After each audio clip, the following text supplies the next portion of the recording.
पर हुई आपात बैठक से बाहर निकले मनीष सिसोदिया, गोपाल राय भी बैठक से बाहर निकल चुके हैं। तो दिल्ली में आपकी जो आपात बैठक थी वो खत्म हो गई है। अरविंद केजरीवाल के जो आवास पर ये बैठक हुई थी, बैठक से बाहर निकले हैं मनीष सिसोदिया और साथ ही गोपाल राय भी बैठक से बाहर निकल चुके हैं।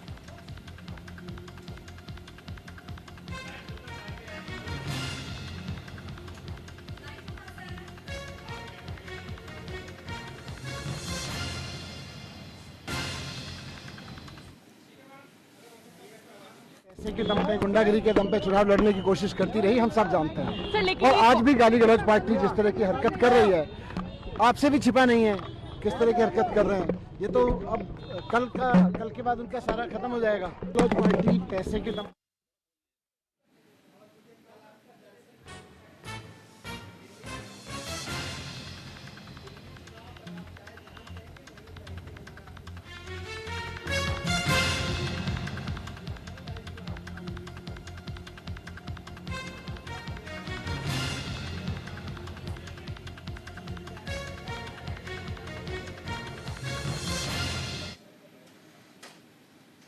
पार्टी ज्वाइन करते हैं तो आपको 15 करोड़ रुपए, और अगर आप किसी को लेके आते हैं तो आपको मंत्री का पद।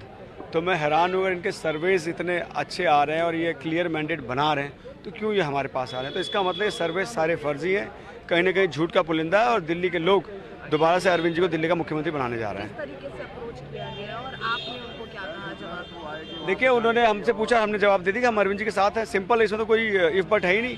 वो आए, उन्होंने अपना ऑफर दिया, हमने साफ मना कर दिया कि मैं अरविंद जी के साथ था, हूँ और रहूँगा। पर क्या सिर्फ आपको ही ऐसा ऑफर आया है? देखिए, मैंने अपनी बात रख दी, बाकी अब तो नेताजी बताएंगे। पर भाजपा का कहना है कि ये सिर्फ एक आरोप है, इसमें कोई बुनियाद नहीं है, कोई बेसिस नहीं है। भाजपा कैसे कह रही है? भाजपा ने महाराष्ट्र की सरकार तोड़ दी, कर्नाटक की सरकार तोड़ दी, ईडी की दर से कितने विधायक और सांसद अपने पाले में कर लिए। तो भाजपा तो ये अपने मुंह से कह कैसे, मुझे हैरानी हो रही है। आज इस देश में लोकतंत्र का खुला मजाक उड़ाया जाए। दिल्ली चुनाव देख लीजिए, नई दिल्ली का चुनाव देख लीजिए, जूता चप्पल बांटा गया। इलेक्शन कमीशन ने क्या उस पर एक्शन लिया?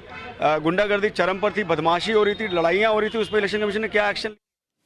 चलिए, ज्यादा जानकारी के लिए भावना सिसोदिया हमारे साथ जुड़ गए इसी खबर पर। भावना, देखिए आपात बैठक खत्म हो चुकी है आम आदमी पार्टी की, फिलहाल क्या जानकारी मिल पा रही है वहां से?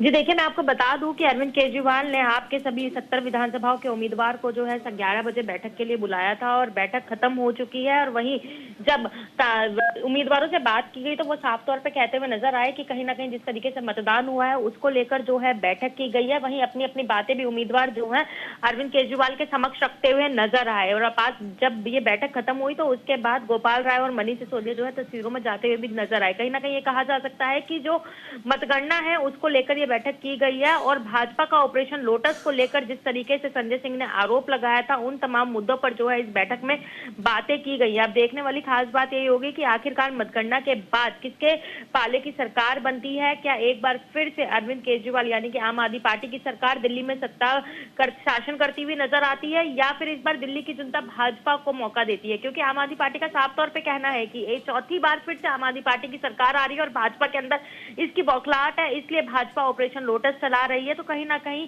ये बैठक जो है वो बुलाई गई थी, बैठक सफलतापूर्वक जो है खत्म हो चुकी है और जो मतगणना है उसको लेकर इस पूरी बैठक में जो है चर्चा बनी रही। बिल्कुल, देखिए, और कहीं ना कहीं अभी आम आदमी पार्टी को ये डर सता रहा है कि कहीं कल दिल्ली में खेला ना हो जाए। आम आदमी पार्टी कह रही है बीजेपी तमाम विधायकों को खरीदने की कोशिश कर रही है, तो आपात बैठक में इस बात को लेकर भी चर्चा जरूर हुई होगी। लेकिन अगर ग्राउंड जीरो पर देखा जाए भावना, तो क्या हकीकत लगती है? क्या वाकई ऑपरेशन लोटस को चलाने की कोशिश बीजेपी कर रही है? जी देखिए, कई बार अगर देखा जाए तो अगर नगर निगम के चुनाव के दौरान की बात की जाए या 2020 के चुनाव के दौरान की बात की जाए तो कहीं ना कहीं आम आदमी पार्टी पूरी तरीके से भाजपा को इसी तरीके के आरोपों में घेरती हुई नजर आई है। कहीं ना कहीं भाजपा जिस तरीके से पिछले काफी सालों से दिल्ली में शासन नहीं कर पा रही है और दिल्ली को वापिस सत्ता पाने के लिए भाजपा साम दाम दंड भेद जो है वो अपना सकती है, तो उसी को लेकर अगर देखा जाए तो पूरे प्रचार प्रसार के दौरान भी आम आदमी पार्टी पूरी तरीके से भाजपा के ऊपर हमलावर रही थी। और अब मतगणना से पहले ऑपरेशन लोटस का आरोप जो है भाजपा के ऊपर लगाती हुई नजर आ रही है। ग्राउंड की बात की जाए तो जिस तरीके से 10 सालों में दिल्ली सरकार ने काम किया है, कहीं ना कहीं उस कामों को सराहना मिलती हुई नजर आ रहा है और लोग चाहते भी हैं कि एक बार फिर से अरविंद केजरीवाल की सरकार दिल्ली में आए। लेकिन भाजपा की गुंडागर्दी के कारण आम आदमी पार्टी का साफ तौर पे कहना है कहीं ना कहीं भाजपा की गुंडागर्दी और भाजपा जिस तरीके से दिल्ली में राज करना चाहती है तो उसके लिए वो कुछ भी कर सकती है। तो देखना जरूर खास यही होगा कि आखिरकार मतगणना के बाद दिल्ली में किसका शासन होता है। क्या अगर भाजपा के हाथों से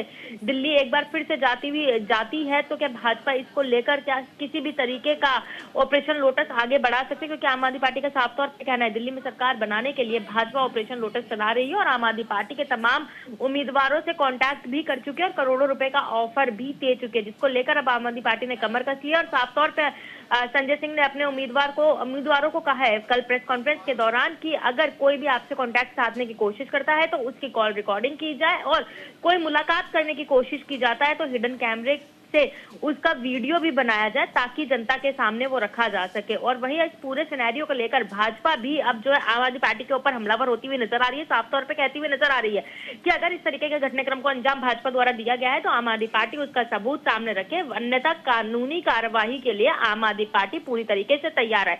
अब देखना यही होगा कि क्या आम आदमी पार्टी इस मामले को लेकर कोई सबूत सामने रख पाती है या फिर ये आरोप जो है वो बेबुनियादी आरोप आम आदमी पार्टी द्वारा भाजपा के ऊपर लगाए गए हैं। बिल्कुल, लेकिन भावना एक सवाल और, जब आम आदमी पार्टी को ये लग ही रहा है कि कई ऐसे विधायक हैं जिन्हें खरीदने की कोशिश की जा सकती है तो अपने ही विधायकों को, क्योंकि किसी भी चीज में पहला अपना हाथ मजबूत होना चाहिए, अगर अपने ही विधायकों को वो मजबूत करें तो मुझे नहीं लगता कि करोड़ों क्या कितने भी पैसे उन्हें दिए जाए तो बिकने वाली बात सामने आएगी। तो आम आदमी पार्टी के लिए चिंता का विषय ये नहीं होना चाहिए कि बीजेपी खरीद लेगी, बल्कि ये होना चाहिए कि जो विधायक जिनको लेकर उन्हें डर लग रहा है कि खरीद लेगी उन्हें इस कदर मजबूत किया जाए कि खरीदने का या फिर बिकने का विचार उनके मन में आए ही ना, आम आदमी पार्टी अपने लेवल पर स्ट्रांग बने। जी देखिए, इस चीज को लेकर आम आदमी पार्टी हर तरीके की रणनीति तैयार करे बैठी हुई है और उस रणनीति के ऊपर काम भी करती हुई नजर आ रही है। लेकिन अगर भाजपा की बात की जाए तो आम आदमी पार्टी साफ तौर पे कहती है कि भाजपा ऑपरेशन लोटस चलाती है। कहीं ना कहीं अगर जो भी उम्मीदवार है उसको कहीं ना कहीं दबाने की कोशिश की जाती है। वहीं भाजपा सीबीआई और ईडी के दुरुपयोग भी करती हुई नजर आई है, तो कहीं ना कहीं उसकी धमकी जो है वो उम्मीदवारों को दे सकते हैं। इस तरीके के आरोप आम आदमी पार्टी पहले भी लगा चुकी है। आम आदमी पार्टी ने अपनी रणनीति अपने उम्मीदवारों को लेकर पूरी तरीके से तैयार कर रखी है और आम आदमी पार्टी उसी पर काम करती हुई भी नजर आ रही है। वहीं ये भी कहा जा सकता है जो आज बैठक आम आदमी पार्टी के राष्ट्रीय संयोजक अरविंद केजरीवाल ने अपने आवास पर बुलाई है, उस बैठक का अहम उद्देश्य भी यही हो कि अपने उम्मीदवारों को मजबूत करना। तो अब आगे की रणनीति के ऊपर आम आदमी पार्टी किस तरीके से काम करेगी, क्या रूपरेखा आम आदमी पार्टी ने मतगणना को लेकर तैयार करी है, उसके लिए कहीं ना कहीं थोड़ी देर का इंतजार और करना होगा। शुक्रिया आपका इस तमाम जानकारी के लिए भावना।